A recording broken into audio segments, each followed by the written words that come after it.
여러분 안녕하십니까. 2019년 7월 20일 토요일 신문사설 비평 시작하겠습니다. 먼저 노동시간 단축 관련된 사설입니다. 한국경신문은 주 52시간제 적용 예외할 곳이 반도체 R&D 뿐인가. 매일경제신문은 이번에도 처리 못한 달력근로제 국회 이렇게 무책임해도 되나 라는 제목의 사설에서 주 52시간제 근무제 부작용을 줄이기 위한 보완입법이다 이렇게 주장하고 있습니다. 주 52시간조차 법적 노동시간 주 40시간의 12시간 연장인데 여기에 더 노동시간을 연장하기 위해서 온갖 핑계와 꼼수를 부리고 있습니다. 2000년 초 노동시간을 주 44시간에서 40시간으로 단축했습니다. 그런데 주 52시간을 노동시간 단축이라고 지금 우기고 있는 것이죠. 일본의 경제보복을 빌미로 노동시간을 연장하려는 의도나 탄력근로제 확대를 주 52시간제 근무제 부작용을 보완하겠다고 하는 잘못된 주장을 펼치고 있습니다. 주당 40시간을 넘는 순간부터 부작용이 발생합니다. 이는 근로기준법 50조를 위반하는 것이고 우리가 향후에 노동시간 단축을 통해서 일자리를 나누고 안정과 고용 안정과 그리고 노동자의 건강과 여가를 위해서는 주당 30시간대로 단축해야 합니다. 벤처와 관련해서 한국경신문은 정부의 기대는 펀드 투자로 제2벤처붐 일으킬 수 있겠나라는 제목의 사설에서 벤처 캐피탈은 물론이고 투자은행, 크라우드 펀딩 등을 활성화하는 금융혁신은 빠를수록 좋다 이렇게 주장하고 있습니다.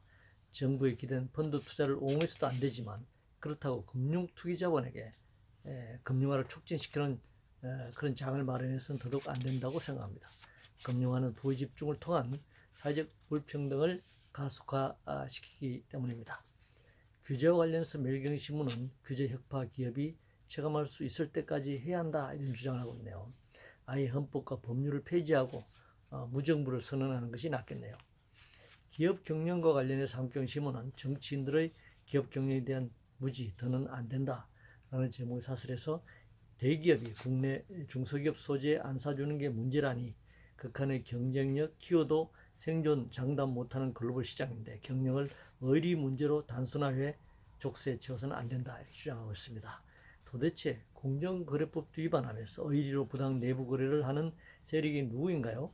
대기업 중소기업 공정거래는 의리 방식에서는 안 되고 재벌 계열사 부당 내부 거래는 친족 족벌들의 의리라서 되는 것인지 묻지 않을 수 없습니다.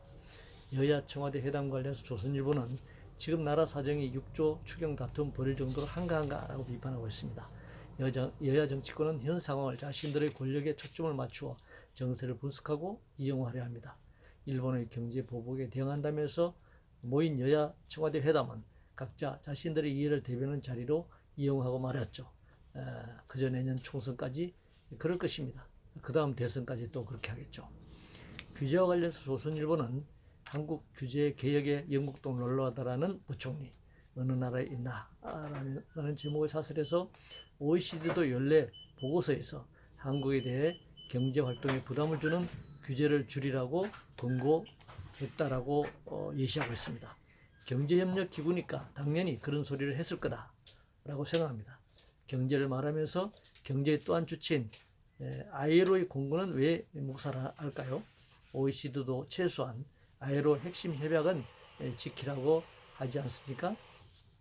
손혜원 의원 관련해서 조선일보는 손혜원 부친 특혜 의혹 이번에도 실무자 혼자 한 일이라니 라는 제목의 사설에서 피우진 보훈처장 무혐의 손혜원 수사 대상 제외한 부분을 비판하고 있습니다. 매우 정치적 판단이 있었던 것으로 여겨집니다.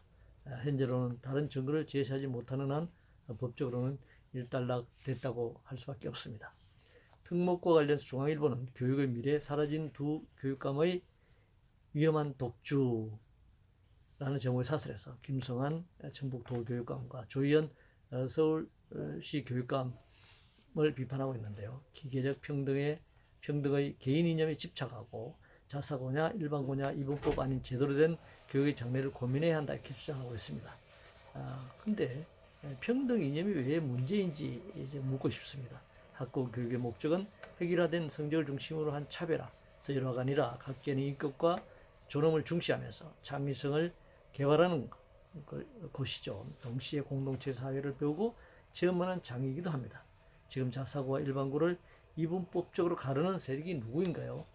자사고 특목고를 주장하는 세력 아닙니까? 일본의 경제 보복 관련해서 동아일보는 한일 분쟁, 무례, 무시, 무성의로는 아무것도 하기를 못한다. 동아일보는 신중해야 할 한일 정법적 거론, 안보를 도구 삼는 일본과 달라야 한다. 매일경제신문은 한일 강대강 대치가 안보 협력까지 흔들어서는 안 된다 이렇게 주장하고 있습니다. 일본의 무례를 비판하면서 한일 정보보호 협정은 그대로 유지해야 한다는 모순된 주장을 지금 동아일보가 펼치고 있습니다. 일본이 한국에 대해 무례한 행위를 해도 한국이 결국 이를 받아들이기 때문에 일본이 계속하는 것입니다. 일제 식민지배에 대한 사과와 반성 그리고 배상하지 않았어도 한국이 그냥 넘어가고 있으니까 일본이 계속 무례하게 구는 것입니다. 이런 조건의 안보 협력은 하위 파트너이거나 아니면 종속적 관계일 뿐입니다. 의료와 관련해서 동아일보는 응급실 없는 시군이 15곳, 지방 의료 절벽 방치 말라라고 주장하고 있습니다. 굉장히 옳은 말입니다. 옳은 말이긴 하지만 이것을 해결하려면 조건이 필요합니다. 의료 민영화를 계속 추진하면서 지방 의료원을 중심으로 하는 공공 의료기관이 설탕은 없습니다. 공공 의료기관이 전체의 10%도 되지 않는 현실에서 지방의 의료 절벽은 계속될 것입니다. 이상으로 2019년 7월 20일 토요일 신문사설 비평을 모두 마치겠습니다.